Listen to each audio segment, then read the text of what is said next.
News, coming to you live from Uyo. Let's take a look at today's headlines.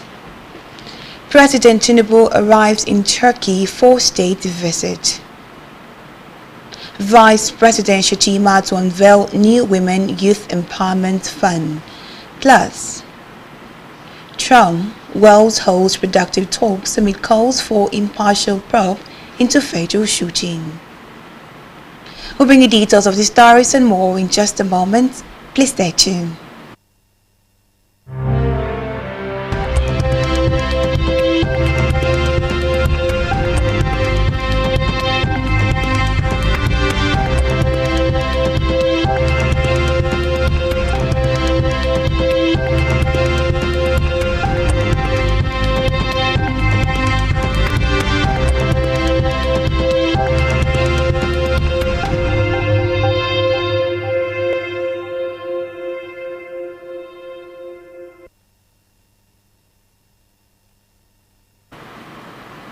Good morning and thank you for joining us today. First in the news this morning is that President Bola Tinubu has arrived in Ankara, the capital of the Republic of Turkey, on a state visit aimed at strengthening bilateral relations between both countries. According to a statement issued by the Special Advisor to the President on Information and Strategy, Bayo Onanuga, the President was received by a Turkish government delegation led by the Minister of National Education, Yusuf Takin. On arrival, the Presidency revealed that Tinubu's visit is focused on consolidating existing cordial relations between Nigeria and Turkey and exploring additional areas of cooperation to advance a mutually beneficial partnership.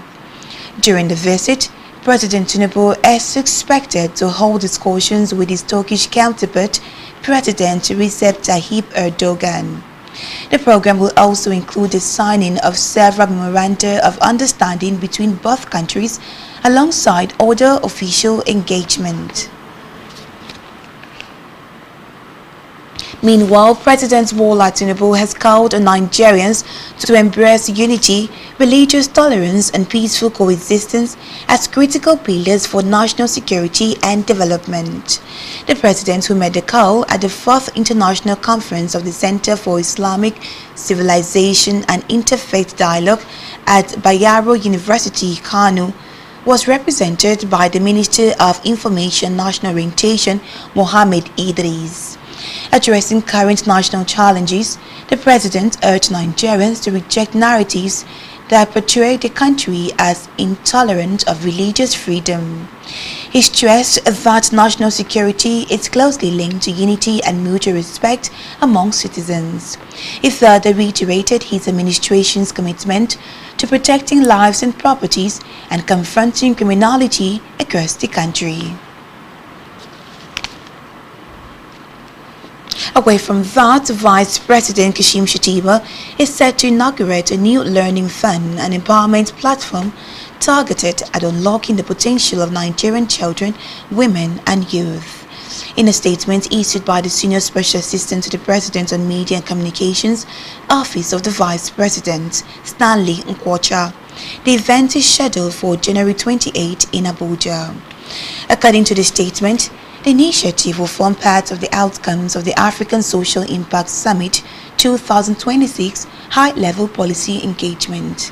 Speaking ahead of the engagement, Shettima said, Nigeria is poised for a prosperity-filled future through the government's sustained and effective mobilization of funding, support and expertise both internationally and locally.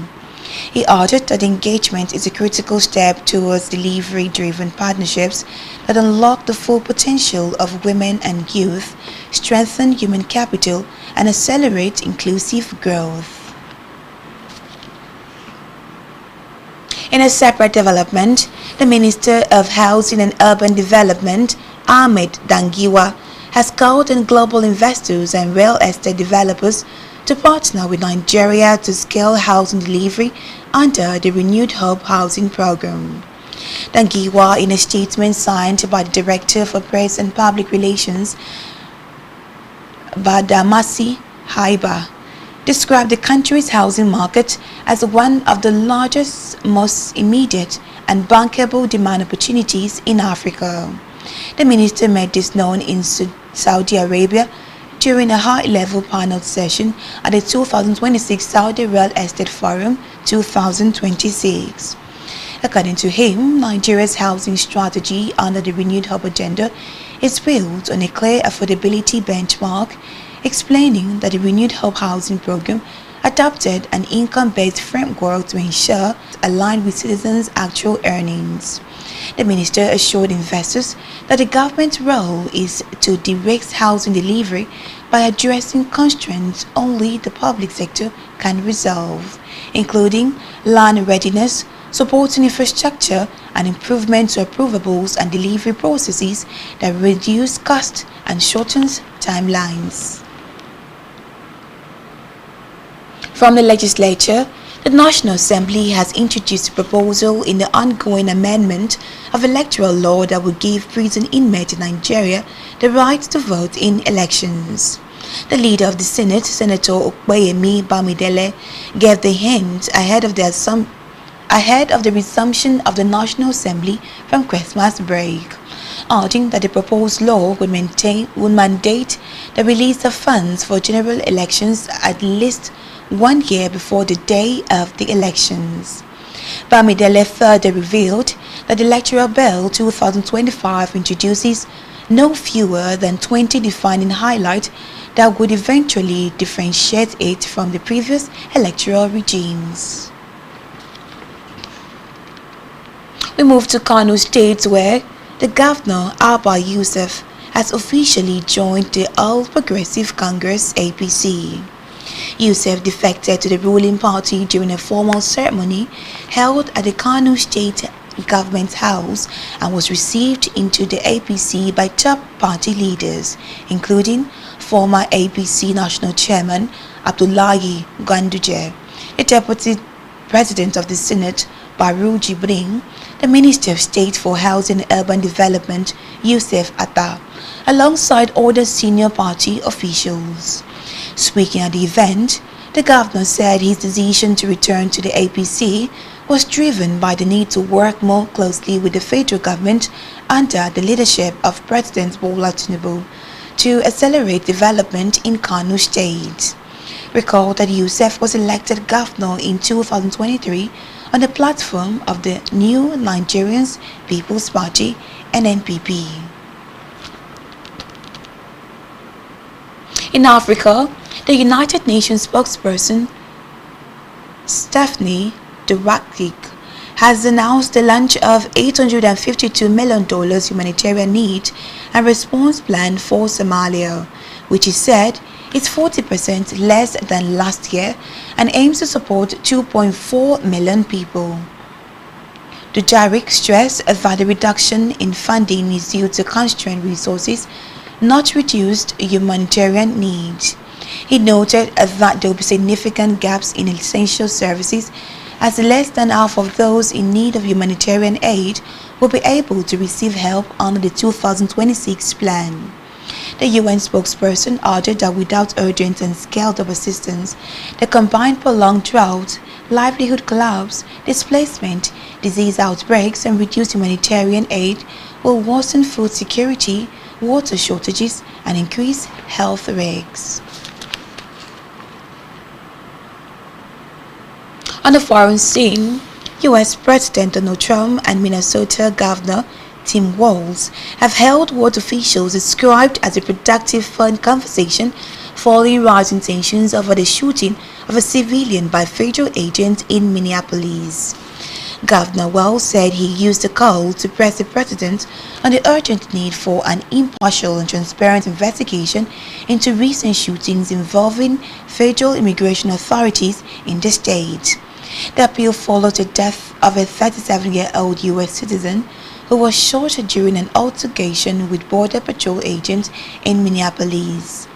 Governor Walz stressed that restoring public trust requires an independent inquiry free from political interference. Meanwhile, President Trump has dispatched his top border official to Minnesota in a move the White House says is aimed at regaining control of the situation and reviewing federal enforcement operations in the state. Still on the foreign scene, the European Union and India have announced a landmark trade deal after nearly 2 decades of on and off talks, as both sides aim to deepen ties amid tensions with the US. European Commission President Ursula von der Leyen made this known in a post on X. Von der Leyen and European Council President Antonio Costa are in Delhi, where they met Indian Prime Minister Narendra Modi at a bilateral summit. Both India and the EU are seeking to strengthen strategic and trade ties with the rest of the world as they contend with economic and geopolitical pressure from the US. Still to come in the news. Super Eagles to grace Waffle B tourney ahead of WAFCON. Stay tuned for details of this in just a moment.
Many thanks for staying tuned. Now let's go over to the rest of today's stories. On the business news, Dangote Refinery has announced a 100 naira per litre increase of the retail price of premium motor spirits (PMC) nationwide. The company disclosed this in a statement yesterday. According to the $20 billion refinery plant, its gantry price of petrol is now sold at 799 naira per litre, while the retail price is 839 naira per litre, up from 699 naira and 739 naira. The Chief Executive Officer of Dangote Petroleum Refinery, David Bird, stated that the refinery continues to supply the domestic market with approximately 50 million litres of PMCs daily, with nationwide evacuation and distribution operating normally. Still in business, Nigeria's export to Africa reached 4.82 trillion naira in the first half of 2025, up 14% year-on-year compared to 4.21 trillion naira in the first half of 2024. West Africa absorbed over 62% of Nigeria's continental export. Comptroller General of the Nigerian Customs Service, Bashir Adewale, said the trend last year highlights Nigeria's role as a hub for intra-continental trade and value chains, adding that it is a clear signal of strengthening regional trade momentum. Meanwhile, data from the National Bureau of Statistics show that West Africa has remained Nigeria's largest market on the continent. In health, the Nigerian Association of Dermatologists have raised the alarm over a critical 2-year shortage of multi-drug therapy for leprosy patients across the country, warning that the absence of treatment is making a cure impossible for affected individuals.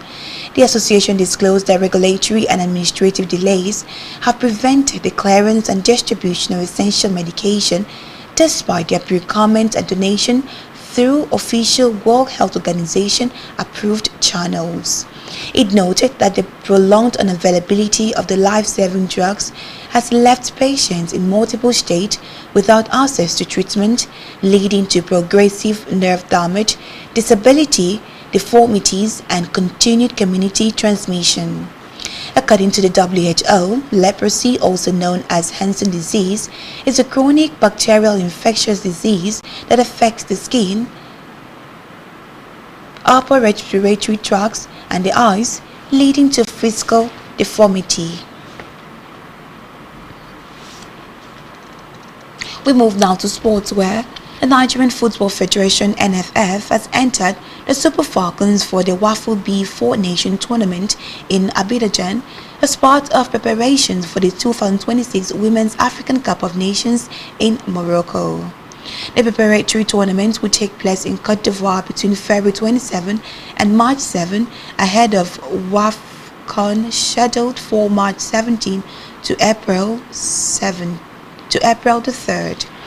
NFF Director of Competitions Ruth David confirmed Nigeria's participation, describing it as a crucial step in ensuring the reigning African champions are fully prepared for continental showpiece.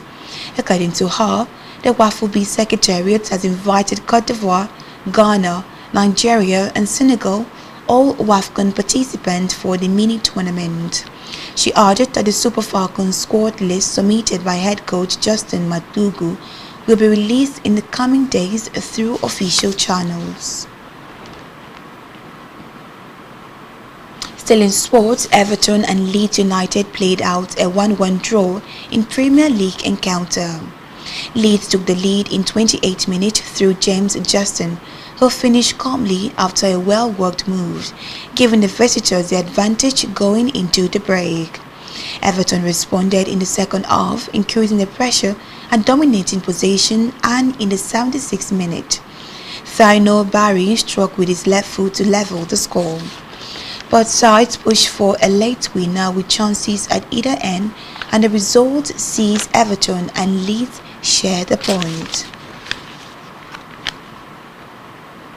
On entertainment news, the federal government has congratulated Nollywood actress and filmmaker Funke Akindele on a record-breaking performance of her latest movie at the box office.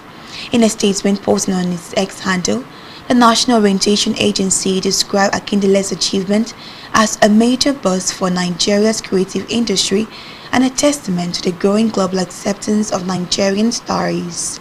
The agency added that the success of the movie demonstrates the expanding reach of Nigeria's film industry and reinforces the global appeal of Nollywood productions, describing the achievement as a proud moment for the country.